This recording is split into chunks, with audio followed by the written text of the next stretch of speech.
process of EDP. Under that, first one, identification of potential, and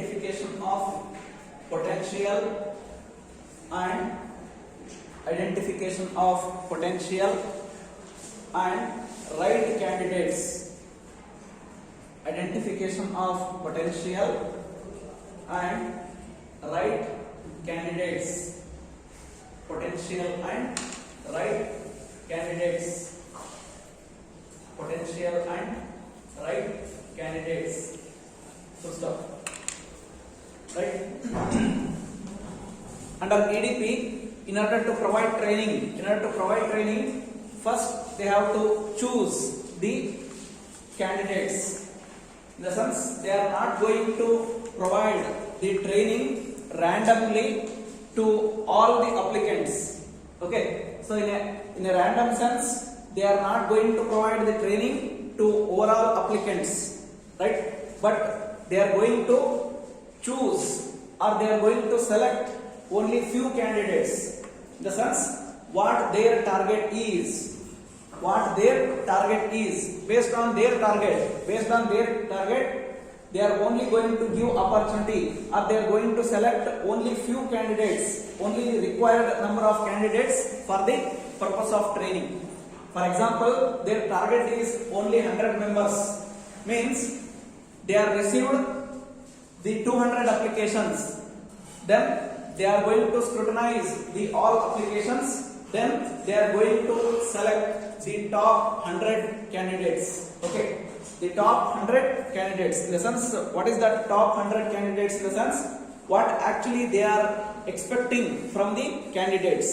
Candidates ಇಂದ ಅವರು ಏನು expect ಮಾಡ್ತಾ ಇದ್ದಾರೆ, ಅವರ ಎಕ್ಸ್ಪೆಕ್ಟೇಷನ್ಸ್ ಏನಿದೆ, ಯಾವ ಕ್ಯಾಂಡಿಡೇಟ್ಸ್, ಯಾವ 100 ಕ್ಯಾಂಡಿಡೇಟ್ಸ್ ಅವರ ಎಕ್ಸ್ಪೆಕ್ಟೇಷನ್ಸ್ ನ ಫುಲ್ಫಿಲ್ಮೆಂಟ್ ಮಾಡ್ತಾ ಇದ್ದಾರೆ, ಆ 100 ಕ್ಯಾಂಡಿಡೇಟ್ಸ್ ಗೆ ಮಾತ್ರ ಅವ್ರು ಏನ್ ಮಾಡ್ತಾರೆ, ಟ್ರೈನಿಂಗ್ ಗೆ ಅಪರ್ಚುನಿಟಿನ ಕೊಡ್ತಾರೆ. ಅವ್ರನ್ನ ಮಾತ್ರ, ಆ 100 ಕ್ಯಾಂಡಿಡೇಟ್ಸ್ ನ ಮಾತ್ರ ಅವರು ಸೆಲೆಕ್ಷನ್ ಮಾಡ್ಕೊಳ್ತಾರೆ. ಓಕೆ, ಸೊ ಅಂದ್ರೆ ಈ ರೀತಿಯಲ್ಲಿ ಅದನ್ನ ಏನ್ ನಾವು, that is what first step, that is what identification and the selection of the right candidates. Right, that is what potential and write candidates ಅಂತ ಹೇಳ್ಬೇಕಂದ್ರೆ, potential is nothing but capable. Okay, capable, potential is nothing but capable ಅಂತ ಹೇಳ್ತೀವಿ ನಾವು. Right, ಯಾರು capable ಇದ್ದಾರೆ ಅವ್ರನ್ನ, ಮತ್ತೆ ಯಾರು ಸೂಟೇಬಲ್ ಇದ್ದಾರೆ, ಯಾರು ರೈಟ್ ಕ್ಯಾಂಡಿಡೇಟ್ಸ್ ಅಂತ ಅನಿಸ್ತಾರೆ ಅವ್ರನ್ನ ಮಾತ್ರ ಅವರು ಸೆಲೆಕ್ಷನ್ ಮಾಡಬಹುದು. Okay, then second one, training and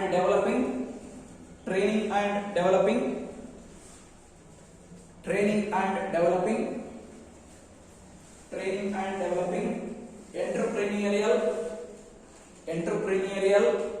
capabilities. Entrepreneurial, ENTREPRENEURIAL.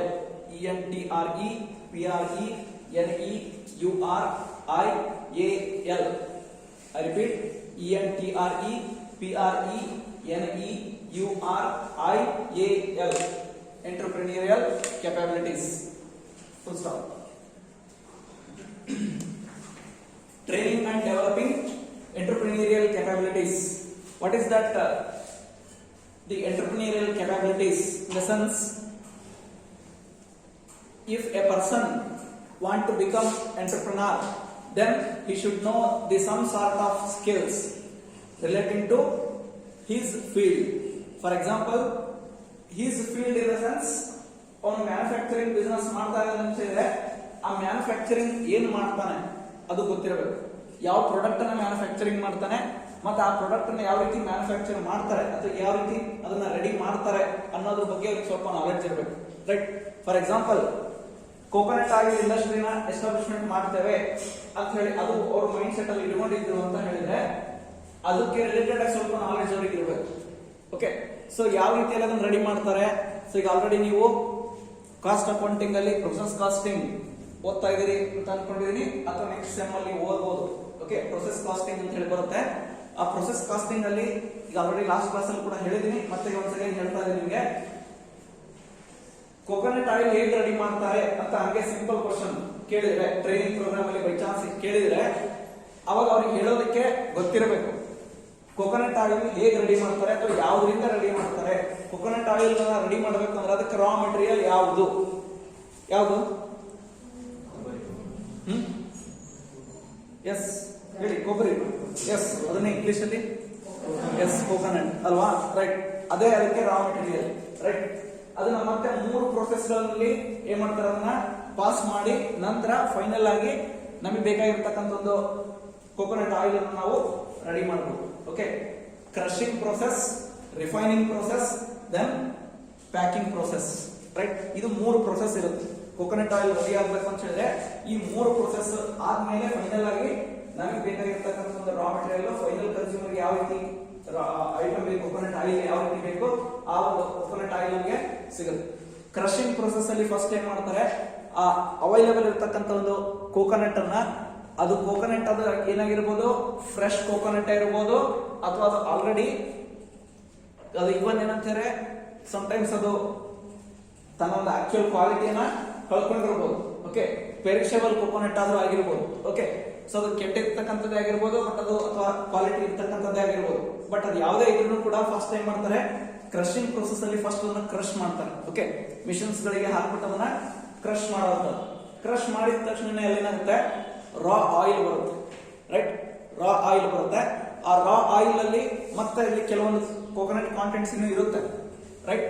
ಆ ಇರ್ತಕ್ಕಂಥ ಕೋಕೋನಟ್ ಕಾಂಟೆಂಟ್ಸ್ ಅನ್ನು ಮತ್ತೆ ನೆಕ್ಸ್ಟ್ ಪ್ರೋಸೆಸ್ ಅಲ್ಲಿ ಏನ್ ಮಾಡ್ತಾರೆ, ರಿಫೈನಿಂಗ್ ಪ್ರೋಸೆಸ್ ಅಂತ ಹೇಳ್ತೀವಿ. ಸೆಕೆಂಡ್ ಪ್ರೋಸೆಸ್ ರಿಫೈನಿಂಗ್ ಪ್ರೋಸೆಸ್ ಅಂತ ಹೇಳಿ, ಆ ರಿಫೈನಿಂಗ್ ಪ್ರೋಸೆಸ್ ಅಲ್ಲಿ ಮತ್ತೆ ಏನ್ ಮಾಡ್ತಾರೆ, ಅದನ್ನ ಇರ್ತಕ್ಕಂಥ ರಾ ಸ್ಮಾಲ್ ಕಂಟೆಂಟ್ಸ್ ಏನಿರುತ್ತೆ ಆ ಸ್ಮಾಲ್ ಕಂಟೆಂಟ್ಸ್ ಅನ್ನ ಮತ್ತೆ ಅದನ್ನ ಸಪರೇಷನ್ ಮಾಡ್ತಾರೆ. ಸಪರೇಷನ್ ಮಾಡಿದ್ಮೇಲೆ ಫೈನಲ್ ಥರ್ಡ್ ಸ್ಟೇಜ್ ಅಲ್ಲಿ ಏನಿರುತ್ತೆ, ಪ್ಯೂರ್ ಆಯಿಲ್. ಪ್ಯೂರ್ ಆಯಿಲ್ ನಮಗೆ ಸಿಗುತ್ತೆ, ಕೊಕೊನಟ್ ಆಯಿಲ್ ಸಿಗುತ್ತೆ. ಆ ಪ್ಯೂರ್ ಕೊಕೊನಟ್ ಆಯಿಲ್ ನ ಪ್ಯಾಕೇಜಿಂಗ್ ಮಾಡ್ತಾರೆ ಥರ್ಡ್ ಪ್ರೋಸೆಸ್ ಅಲ್ಲಿ. ಓಕೆ, ಸೊ ಅಂದ್ರೆ ಈ ರೀತಿಯಾಗಿ ಕೊಕೊನಟ್ ಆಯಿಲ್ ರೆಡಿ ಆಗುತ್ತೆ. ಬಟ್ ಅದ್ರ ಬಗ್ಗೆ ಒಂದು ಸ್ವಲ್ಪ ಏನಾದ್ರು ಬೇಸಿಕ್ ಕ್ವಶನ್ಸ್ ನ ಕೇಳಿದ್ರೆ, ಸೊ ಆ ಬೇಸಿಕ್ ಕ್ವಶನ್ಸ್ ಏನಾದ್ರು ಕೂಡ ಅಲ್ಲಿ ಆನ್ಸರ್ ಮಾಡೋಂತ ಒಂದು ಕೆಪಾಸಿಟೀಸ್ ನಾವು ಹೊಂದಿರಬೇಕು. ಅಂದ್ರೆ an entrepreneur should know some sort of knowledge regarding his field, right. Coconut oil ನಾವು ರೆಡಿ ಮಾಡ್ತಾನೆ, ಕೊಕೊನಟ್ ಆಯಿಲ್ ಇಂಡಸ್ಟ್ರಿ ಎಸ್ಟಾಬ್ಲಿಷ್ಮೆಂಟ್ ಮಾಡ್ತಾನೆ ಅಂದ್ರೆ ಅದ್ರ ಬಗ್ಗೆ ಸ್ವಲ್ಪ ನಾಲೆಡ್ಜ್ ನಾವು ತಿಳ್ಕೊಂಡಿರ್ಬೇಕು. ಓಕೆ, ಲೈಕ್ ಅಂದ್ರೆ ಅದ್ರ ಬೇಸಿಸ್ ಮೇಲೆ ಅವ್ರು ಏನ್ ಮಾಡ್ತಾರೆ, ಅವ್ರು ಏನ್ ತಿಳ್ಕೊಂಡಿದ್ದಾರೆ ಅನ್ನೋದನ್ನ ಫಸ್ಟ್ ಅವ್ರು ತಿಳ್ಕೊಳ್ತಾರೆ. ನಂತರ ಅವ್ರಿಗೆ ಇನ್ನೂ ಏನ್ ನಾವು ನಾಲೆಡ್ಜ್ ಕೊಡಬೇಕು ಅನ್ನೋದನ್ನ ಆಮೇಲೆ ಡಿಸೈಡ್ ಮಾಡ್ತಾರೆ. ಗೊತ್ತಾಯ್ತಾ, ಲೈಕ್ ದಟ್. ಸೊ ಈ ರೀತಿಯಲ್ಲಿ ಅವರ ಒಂದು ಕೆಪಾಬಿಲಿಟೀಸ್ ನ ಇಂಪ್ರೂವ್ಮೆಂಟ್ ಮಾಡ್ತಾರೆ. Next one, linking suitable project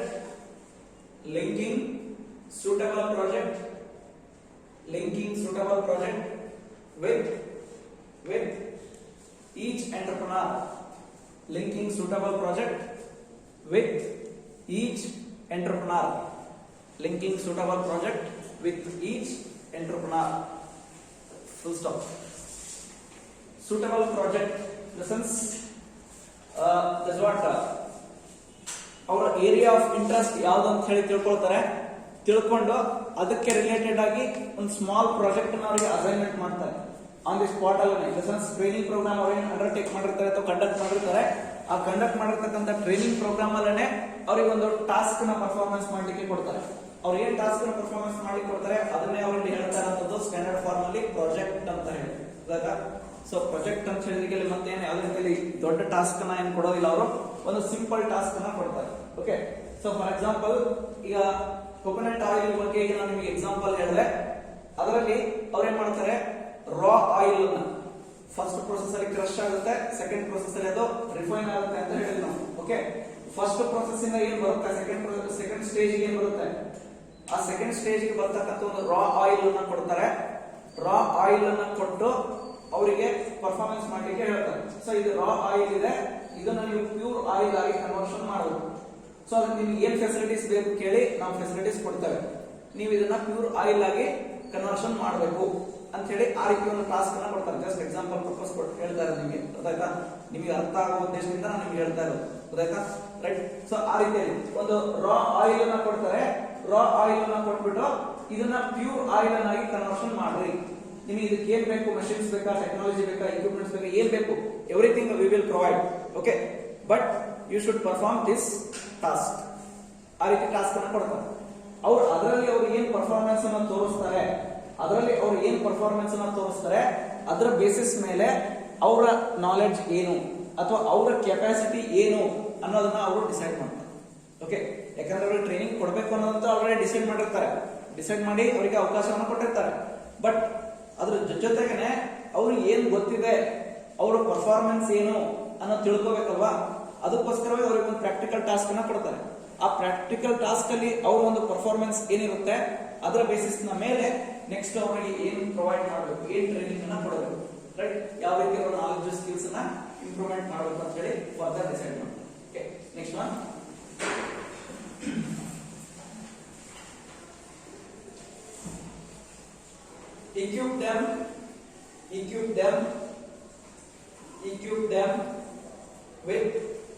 equip them with basic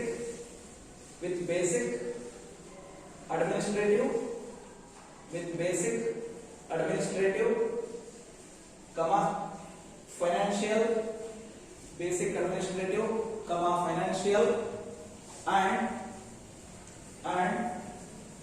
managerial capabilities, financial and managerial capabilities, financial and managerial capabilities, financial and managerial capabilities, right? In order to run any organization or in order to manage any business, each and every businessman or each and every entrepreneur should have these knowledge. Okay, so these knowledge in a sense, he should have the basic administration knowledge, then management skills, and also the one more financial skills, right? So that is what basic administrative skills in the sense, ಈಗ organisation ಇದೆ ಅಂತ ಹೇಳಿದ್ರನ್ನ ಯಾವ ರೀತಿ administration ಮಾಡಬೇಕು. For example, ಈಗ employees, workers, labours ಇದಾರೆ ಅಂತ ಹೇಳಿದ್ರೆ ಅವ್ರನ್ನ ಯಾವ ರೀತಿ ಮ್ಯಾನೇಜ್ ಮಾಡಬೇಕು. ಇನ್ ದ ಸೆನ್ಸ್ ಎಲ್ಲರನ್ನೂ ಕೂಡ ನಾನೇ ಮ್ಯಾನೇಜ್ ಮಾಡ್ತೀನಿ, ನಾನು ಒಬ್ಬನೇ ಬಾಸ್. ಒಂದು ಆರ್ಗನೈಸೇಷನ್ ನಾನು ಬಿಸ್ನೆಸ್ ಮಾಡ್ತಾ ಇದ್ದೀನಿ ಅಂತ ಹೇಳಿದ್ರೆ ಆ ಬಿಸ್ನೆಸ್ ಗೆ ನಾನೇ ಬಾಸ್, ನನ್ ಬಿಟ್ರೆ ಇಲ್ಲಿ ಮತ್ತೆ ಬೇರೆ ಯಾರು ಕೂಡ ಇಲ್ಲಿ ಬಾಸ್ ಆಗ್ಲಿಕ್ಕೆ ಅವಕಾಶ ಇಲ್ಲ ಅಂತ ಹೇಳಿ ಆ ಒಂದು ಮೈಂಡ್ ಸೆಟ್ ಅನ್ನು ಇಟ್ಟುಕೊಂಡು ಬಿಸ್ನೆಸ್ ಮಾಡಿದ್ರೆ he should not succeed in his business. Okay, so ಅಂದ್ರೆ ಅವನು ಯಾವ ರೀತಿಯಲ್ಲಿ ಮತ್ತೆ ಅದನ್ನ ಅಡ್ಮಿನಿಸ್ಟ್ರೇಷನ್ ಮಾಡಬೇಕು ಅಂತ ಹೇಳಿದ್ರೆ ಆಲ್ರೆಡಿ ನೀವು ಓದಿದಿರಿ, ಫಸ್ಟ್ ಸೆಮಿಸ್ಟರ್ ಅಲ್ಲಿ ಆಲ್ರೆಡಿ ಓದಿದಿರಿ. That's what principles and practice of management ಅಲ್ಲಿ ಆರ್ಗನೈಸೇಷನ್ ಬಗ್ಗೆ ಓದಿದಿರಿ. ಟೈಪ್ಸ್ ಆಫ್ ಆರ್ಗನೈಸೇಷನ್ ಅಂತ ಹೇಳಿ, ಆರ್ಗನೈಸೇಷನ್ ಚಾರ್ಟ್ಸ್ ಅಂತ ಹೇಳಿ ಓದಿದಿರಿ ಅಲ್ವಾ. Line chart, then similar way line and staff. Okay, that what line organisation, line and staff organisation, right. ಈ ರೀತಿಯಲ್ಲಿ ಮತ್ತೆ ಬೇರೆ ಬೇರೆ ಕೆಲವೊಂದು ಟೈಪ್ಸ್ ಆಫ್ ಆರ್ಗನೈಸೇಷನ್ ಓದಿದಿರಿ ಅಲ್ವಾ, ರೈಟ್. ಇನ್ ಸಿಮಿಲರ್ ವೇ ಅವ್ನು ತನ್ನದೇ ಆಗಿರ್ತಕ್ಕಂಥ ಒಂದು ಅಡ್ಮಿನಿಸ್ಟ್ರೇಟಿವ್ ಸ್ಟ್ರಕ್ಚರ್ ನ ಫಾರ್ಮೇಶನ್ ಮಾಡ್ಕೋಬೇಕು, right. Top level management, middle level management, lower level management ಅಂತ ಹೇಳಿ, ರೈಟ್. ಟೈಪ್ಸ್ ಆಫ್ ಮ್ಯಾನೇಜ್ಮೆಂಟ್ ಅಲ್ವಾ, ಲೆವೆಲ್ಸ್ ಆಫ್ ಮ್ಯಾನೇಜ್ಮೆಂಟ್ ಅಂತ ಹೇಳ್ತೀರಿ. These are the 3 important levels of management, right. Top level ಅಂತ ಹೇಳಿದ್ರೆ ಅಲ್ಲಿ ಮತ್ತೆ ಯಾರು ಇರಬೇಕು? ಸೊ ಟಾಪ್ ಲೆವೆಲ್ ಅಂತ ಹೇಳಿದ್ರೆ ಫಸ್ಟ್ ಪರ್ಸನ್ ಪ್ರೊಪ್ರೈಟರ್ ಅಥವಾ ಓನರ್ ಅವನು ಇರಬೇಕು. ನಂತರ ನೆಕ್ಸ್ಟ್ ಅವನ ಕೆಳಗಡೆಗೆ MD ಮ್ಯಾನೇಜಿಂಗ್ ಡೈರೆಕ್ಟರ್ ಅಂತ ಏನ್ ಹೇಳ್ತೀವಿ ಅವನು ಇರಬೇಕು. ನಂತರ ನೆಕ್ಸ್ಟ್ CEO ಇರಬೇಕು. ನಂತರ ಡಿಪಾರ್ಟ್ಮೆಂಟಲ್ ಹೆಡ್ಸ್. ಇದು that's what top level management ಅಂತ ಹೇಳ್ತೀವಿ. ಅಂದ್ರೆ ಇವನ್ ಏನಂತ ಹೇಳಿದ್ರೆ ಆಕ್ಚುಲ್ ಆಗಿ ಇದರ ಜಸ್ಟ್ ಪ್ರೊಪ್ರೈಟರ್, MD, CEO ಇವರು ಇಷ್ಟು ಜನ ಮಾತ್ರ ಟಾಪ್ ಲೆವೆಲ್ ಅಲ್ಲಿ ಬರ್ತಾರೆ. ನೆಕ್ಸ್ಟ್ ಡಿಪಾರ್ಟ್ಮೆಂಟಲ್ ಹೆಡ್ಸ್ ಏನಿದ್ರೆ ಅವರು ಮಿಡಲ್ ಲೆವೆಲ್ ಮ್ಯಾನೇಜ್ಮೆಂಟ್ ಅಲ್ಲಿ ಬರ್ತಾರೆ. ನೆಕ್ಸ್ಟ್ ಲೋಯರ್ ಲೆವೆಲ್ ಮ್ಯಾನೇಜ್ಮೆಂಟ್ ಅಲ್ಲಿ workers, then employees, labours, like that. ಮತ್ತೆ ಅದೇ ರೀತಿಯಲ್ಲಿ ಅದರ್ ಮೆಂಬರ್ಸ್ ಅಂತ ನಾವು ಹೇಳ್ತೀವಿ, ಡಿ ಗ್ರೂಪ್ಸ್ ಅಂತ ಹೇಳ್ತೀವಿ, ಅವರೆಲ್ಲರೂ ಕೂಡ ಬರ್ತಾರೆ, ರೈಟ್. ಈ ರೀತಿಯಲ್ಲಿ ಅಂದ್ರೆ ಈ ರೀತಿಯ ಲೆವೆಲ್ಸ್ ಆಫ್ ಮ್ಯಾನೇಜ್ಮೆಂಟ್ ಅನ್ನ ರೆಡಿ ಮಾಡ್ಕೊಂಡು ಅದಕ್ಕೆ ರಿಲೇಟೆಡ್ ಅದೇ ಇರ್ತಕ್ಕಂಥ ಓನ್ ಆರ್ಗನೈಸೇಷನ್ ಚಾರ್ಟ್ ಅನ್ನ ರೆಡಿ ಮಾಡ್ಕೋಬೇಕು. ಅದರ ಬೇಸಿಸ್ ನ ಮೇಲೆ ಮತ್ತೆ ಅವನ ಏನ್ ಮಾಡಬೇಕು? he has to assign the responsibility. He should assign the responsibility to his subordinates. Say CEO, what is the role of CEO? Then MD, what is the role of MD? What is the responsibility of MD? Then what is the responsibility of CEO? Then what are the responsibilities of departmental heads and how they are going to play their role, like that. So ಅಂದ್ರೆ ಪ್ರತಿಯೊಂದು department ಕೂಡ ಒಬ್ಬ supervisor ಅಥವಾ manager ಅಂತಕ್ಕಂಥವ್ನು ಇರಬೇಕು. ಅವನ ಮೂಲಕ ಆ ಒಂದು ಡಿಪಾರ್ಟ್ಮೆಂಟ್ ಅನ್ನ ಮ್ಯಾನೇಜ್ಮೆಂಟ್ ಮಾಡಬೇಕು. ಓಕೆ, ಇದು ಬೇಸಿಕ್ ಅಡ್ಮಿನಿಸ್ಟ್ರೇಟಿವ್ ಸ್ಕಿಲ್ ಅಂತ ಹೇಳ್ತೀವಿ. ದೆನ್ ಅದೇ ರೀತಿ ಫೈನಾನ್ಷಿಯಲ್ ಸ್ಕಿಲ್ಸ್ ಅಂತ ಹೇಳಿದ್ರೆ, ಸೊ ಈಗ ನಿಮ್ಮ ಹತ್ರ ಫೈನಾನ್ಸ್ ಇದೆ, but you should not know the knowledge how to use the finance, how to utilise the finance, right? So then the whatever the finance you have, that is waste, right? ನಿಮ್ಮ ಹತ್ರ finance ಇದೆ, sufficient finance ಇದೆ, but ಅದು ನಿಮ್ಗೆ ಹೇಗೆ ಬಳಕೆ ಮಾಡಬೇಕು ಅನ್ನೋ ದಾರಿ ನಿಮಗೆ ಗೊತ್ತಿಲ್ಲ ಅಂತ ಹೇಳಿದ್ರೆ, ಅದನ್ನ ಹೇಗೆ ಯೂಸ್ ಮಾಡಬೇಕು ಅನ್ನೋ ಸ್ಕಿಲ್ಸ್ ನಿಮಗೆ ಗೊತ್ತಿಲ್ಲ ಅಂತ ಹೇಳಿದ್ರೆ, ಸೊ ನಿಮ್ಗೆ ಎಷ್ಟೇ ಫೈನಾನ್ಸ್ ನಿಮ್ಮ ಹತ್ರ ಇದ್ರೂ ಕೂಡ ದಟ್ ಇಸ್ ವೇಸ್ಟ್ ಅಂತ ಹೇಳಿದ್ರಿ, ರೈಟ್? ಸೊ ಅದಕ್ಕೋಸ್ಕರ ಇಲ್ಲಿ ಯಾವ ರೀತಿ ಯುಟಿಲೈಸೇಷನ್ ಮಾಡಬೇಕು, how optimally utilise the available finance, right? So where we have to invest the finance, how much we have to invest to our business, how much we are going to invest in the other sectors like the income earning sectors, like what we call the investment avenues. Okay, investment avenues ಅಂತ ನಾನು ಹೇಳ್ತೀವಿ. ಬೇರೆ ಬೇರೆ ಒಂದು investment avenues ಅಲ್ಲಿ, for example share market, mutual fund, then post office, banks, like that. ಈ ರೀತಿಯಲ್ಲಿ ಬೇರೆ ಬೇರೆ ಒಂದು ಸೆಕ್ಟರ್ಸ್ ನ ಮೇಲೆ ನಾವು ಎಷ್ಟನ್ನ ಇನ್ವೆಸ್ಟ್ಮೆಂಟ್ ಮಾಡಬಹುದು, ಮತ್ತೆ ಫೈನಲ್ ಆಗಿ ಎಷ್ಟು ಪಾರ್ಟ್ ಅನ್ನು ನಾವು ಸೇವಿಂಗ್ಸ್ ಅಂತ ಮಾಡಬೇಕು. ಈ ರೀತಿಯಲ್ಲಿ ಪ್ರತಿಯೊಂದಕ್ಕೂ ಕೂಡ ನಾವು ಡಿಸ್ಟ್ರಿಬ್ಯೂಷನ್ ಮಾಡ್ಕೋಬೇಕು. ಇರ್ತಕ್ಕಂಥ ಒಂದು ಟೋಟಲ್ ಫೈನಾನ್ಸ್ ಅನ್ನ ಪ್ರಾಪರ್ ಆಗಿ ಡಿಸ್ಟ್ರಿಬ್ಯೂಷನ್ ಮಾಡ್ಕೊಂಡು, ಪ್ರಾಪರ್ ಆಗಿ ಅಲೋಕೇಶನ್ ಮಾಡ್ಕೊಂಡು, ಅದ್ರ ಬೇಸಿಸ್ ಮೇಲೆ ಪ್ಲಾನ್ಡ್ ಮ್ಯಾನರ್ ಅಲ್ಲಿ ಫೈನಾನ್ಸ್ ಅನ್ನ ಯೂಸ್ ಮಾಡಬೇಕು, ರೈಟ್? ಸೊ ಅವಾಗ ಅಲ್ಲಿ ಏನಾಗುತ್ತೆ, ₹1 ಕೂಡ ನಮಗೆ ವೇಸ್ಟ್ ಆಗೋದು, ರೈಟ್? ಅದು ಮತ್ತೆ ಇವನ್ ಯಾವ ರೀತಿಯಲ್ಲಿ ಯೂಸ್ ಆಗುತ್ತೆ ಅಂತ ಹೇಳಿದ್ರೆ, in case if there is a sudden fall in the business, sudden downfall in the business, in such a cases he have the full financial capacity to overcome from the such situation, right? ಯಾಕಂದ್ರೆ already ಅವನ ಹತ್ರ ಇರುವಂತ finance ಅನ್ನ distribution ಮಾಡ್ಬಿಟ್ಟಿರ್ತಾನೆ, ಬೇರೆ ಬೇರೆ field ಗೆ ಇಷ್ಟಿಷ್ಟು ಅಂತ ಡಿಸ್ಟ್ರಿಬ್ಯೂಷನ್ ಮಾಡ್ಕೊಂಡಿರ್ತಾನೆ. ಅವನಿಗೆ ಒಂದು ಕಡೆ ಲಾಸ್ ಆದ್ರೂ ಕೂಡ ಅವನಿಗೆ ಇನ್ನೊಂದು ಕಡೆಗೆ ಧೈರ್ಯ ಇರುತ್ತೆ. ಅದನ್ನ ಯಾವ ರೀತಿ ಓವರ್ಕಮ್ ಮಾಡಬೇಕು, ಲಾಸ್ ಅಂತ ಓವರ್ಕಮ್ ಮಾಡ್ಕೊಳ್ಳೋದಕ್ಕೆ ಅವನಿಗೆ ಧೈರ್ಯ ಇದೆ. ಓಕೆ, ಸೊ ಅದಕ್ಕೋಸ್ಕರವಾಗಿ ಆ ಫೈನಾನ್ಸ್ ಅನ್ನ ಯಾವ ರೀತಿ ಯೂಸ್ ಮಾಡಬೇಕು ಅನ್ನೋ ಸ್ಕಿಲ್ಸ್ ಅವನಿಗೆ ಗೊತ್ತಿರಬೇಕು. ದೆನ್ ಅದಕ್ಕೆ ಮ್ಯಾನೇಜರಿಯಲ್ ಕೆಪಾಬಿಲಿಟೀಸ್ ಅಂತ ಹೇಳ್ತೀವಿ.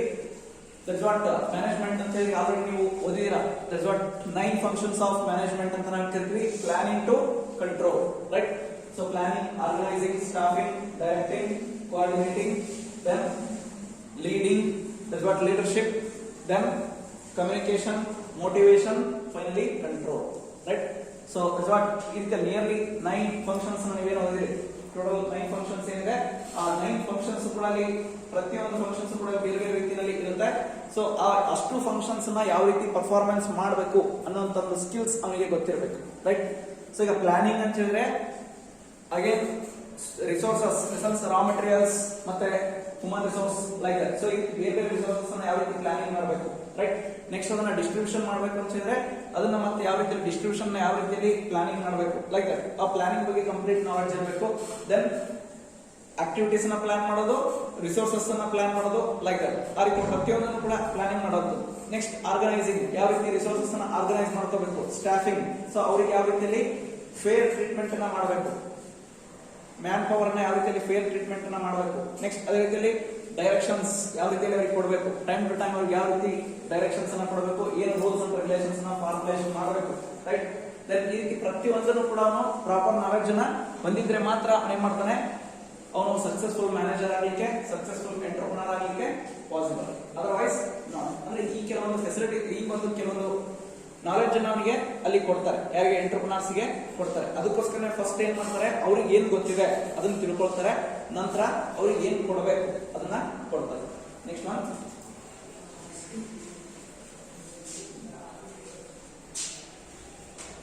Follow up. Fifth one, right? Fifth one, follow up support. Follow up support. Follow up support in establishing, follow up support in establishing the venture.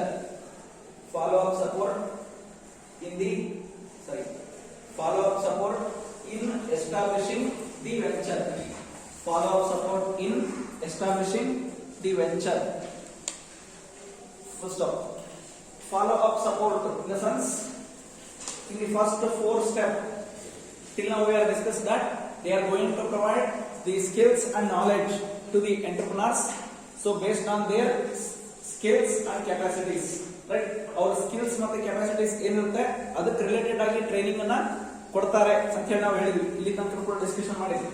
Next ಈಗ ಅದೆಲ್ಲ over all training process ಮುಗಿದ್ಮೇಲೆ last stage ಅಲ್ಲಿ ಏನ್ ಮಾಡ್ತಾರೆ ಅವರಿಗೆ, so ನೀವು ನಿಮ್ದೇ ಆಗಿರ್ತಕ್ಕಂಥ ಒಂದು ಓನ್ ವೆಂಚರ್ ನ ನೀವು ಎಸ್ಟಾಬ್ಲಿಷ್ಮೆಂಟ್ ಮಾಡಬಹುದು ಅಂತ ಹೇಳಿ ಅವರಿಗೆ ಫುಲ್ ಫ್ರೀಡಮ್ ಅನ್ನು ಕೊಡ್ತಾರೆ. ನಂತರ ಅವರು ತಮ್ಮದೇ ಓನ್ ವೆಂಚರ್ ನಲ್ಲಿ ಎಸ್ಟಾಬ್ಲಿಷ್ಮೆಂಟ್ ಮಾಡ್ತಾ ಇದಾರೆ ಅಂತ ಹೇಳಿದ್ರೆ in that particular stage what are the practical difficulties they are going to face. In order to overcome such difficulties, here these trainers, these training organizations, they are going to follow them. Okay, they are going to follow them for the purpose of providing the proper support. Okay, ಅವರಿಗೆ proper support ಅನ್ನು ಕೊಡೋದಕ್ಕೋಸ್ಕರವಾಗಿ, ಅಂದ್ರೆ ಅವರು ಆ establishment ಮಾಡ್ತಾ ಇರ್ತಕ್ಕಂಥ venture ಏನಿದೆ ಅದಕ್ಕೆ related ಆಗಿ ಅವ್ರು ಏನೆಲ್ಲ ಡಿಫಿಕಲ್ಟೀಸ್ ನ ಫೇಸ್ ಮಾಡ್ತಾರೆ. ಫಾರ್ ಎಕ್ಸಾಂಪಲ್ ಲೈಸೆನ್ಸಿಂಗ್ ತಗೋಬೇಕಾಗುತ್ತೆ. ಆ ಲೈಸೆನ್ಸ್ ತಗೋಬೇಕಂತ ಸಂದರ್ಭದಲ್ಲಿ ಅವ್ರಿಗೆ ಏನಾದ್ರು ಪ್ರಾಬ್ಲಮ್ಸ್ ಅರೈಸ್ ಆದ್ರೆ ಆ ಪ್ರಾಬ್ಲಮ್ಸ್ ನ ಯಾವ ರೀತಿ ಓವರ್ಕಮ್ ಮಾಡ್ಕೋಬೇಕು, ಅದಕ್ಕೆ ಮತ್ತೆ ಬೇರೆ ಬೇರೆ ರೀತಿಯಾಗಿರ್ತಕ್ಕಂಥ ಸಜೆಷನ್ಸ್ ಗೈಡ್ ಲೈನ್ಸ್ ಅನ್ನು ಕೊಡುವಂತದ್ದು. ರೈಟ್. ಮತ್ತೆ ಈಗ ಅವರಿಗೆ ಲೊಕೇಶನ್ ಎಲ್ಲಿ ಬೇಕಾಗಿರುತ್ತೆ ಆ ಪರ್ಟಿಕ್ಯುಲರ್ ಲೊಕೇಶನ್ ಅವರಿಗೆ ಪ್ರಾಪರ್ ಆಗಿ ಸಿಗುತ್ತೋ ಇಲ್ವೋ, ಅಥವಾ ಲೊಕೇಶನ್ ಅವರಿಗೆ ಫೈಂಡ್ ಔಟ್ ಮಾಡ್ಲಿಕ್ಕೆ ಕೂಡ ಅವರಿಗೆ ಏನಾದ್ರು ಗೈಡ್ ಲೈನ್ಸ್ ಬೇಕಾದ್ರೆ ಕೊಡುವಂತದ್ದು. ನಂತರ ಅವರಿಗೆ ಇನ್ಫ್ರಾಸ್ಟ್ರಕ್ಚರ್ ಫೆಸಿಲಿಟೀಸ್ ಲೊಕೇಶನ್ ಸಿಗುತ್ತೆ, ಪರ್ಟಿಕ್ಯುಲರ್ ಒಂದು ಲೊಕೇಶನ್ ಅವರು ಫೈಂಡ್ ಔಟ್ ಮಾಡ್ಕೊಳ್ತಾರೆ. ನಂತರ ಅಲ್ಲಿ ಇನ್ಫ್ರಾಸ್ಟ್ರಕ್ಚರ್ ಫೆಸಿಲಿಟೀಸ್ ಬೇಕು, supply of proper water, then in similar way drainage facilities. Okay, so ಇದ್ರಲ್ಲಿ ನೀವು ಏನು ಫ್ಯಾಕ್ಟರಿಯಲ್ಲಿ ಏನೆಲ್ಲ ನೀವು ಪ್ರೊಡ್ಯೂಸ್ ಮಾಡ್ತೀರಿ, ನಂತರ ಅಲ್ಲಿ ಫ್ಯಾಕ್ಟರಿಯಲ್ಲಿ ಏನು ವೇಸ್ಟೇಜಸ್ ಅಂತ ಹೇಳಿ ಬರುತ್ತೆ, ಆ ವೇಸ್ಟೇಜಸ್ ಪ್ರಾಪರ್ ಡಿಸ್ಪೋಸಲ್ ಆಗಬೇಕು ಅಂತ ಹೇಳಿದಕ್ಕೆ ಪ್ರಾಪರ್ ಡ್ರೈನೇಜ್ ಫೆಸಿಲಿಟೀಸ್ ಬೇಕು. ನಂತರ street lamps, in the sense night ಅಥವಾ ಈವ್ನಿಂಗ್ ಮೂಮೆಂಟ್ ಅಲ್ಲಿ ನೀವು ಓಡಾಡಬೇಕು ಅಂತ ಹೇಳಿದ್ರೆ ಸ್ಟ್ರೀಟ್ ಲ್ಯಾಂಪ್ಸ್ ಫೆಸಿಲಿಟೀಸ್ ಬೇಕು. ರೈಟ್. ಸೊ ಈ ರೀತಿಯಲ್ಲಿ ಪ್ರತಿಯೊಂದು ಕೂಡ ಅವ್ರಿಗೆ ಏನ್ ಬೇಕು ಏನ್ ಬೇಡ, ಅವ್ರು ಏನ್ ಡಿಫಿಕಲ್ಟೀಸ್ ಫೇಸ್ ಮಾಡ್ತಾರೆ, ಅವ್ರು ಫೇಸ್ ಮಾಡ್ತಕ್ಕಂಥ ಒಂದು ಡಿಫಿಕಲ್ಟೀಸ್ ನ ಓವರ್ಕಮ್ ಮಾಡೋದಕ್ಕೆ ಬೇಕಾಗಿರ್ತಕ್ಕಂಥ ಒಂದು ಸಪೋರ್ಟ್ ನ ಪ್ರೊವೈಡ್ ಮಾಡುವಂತದ್ದು ಏನು, follow up support. Okay, 5.7 right. So this is what the process of EDP. Okay, then the take the heading, next heading, problems of EDP. This is also a small topic, problems of EDP. Problems of EDP.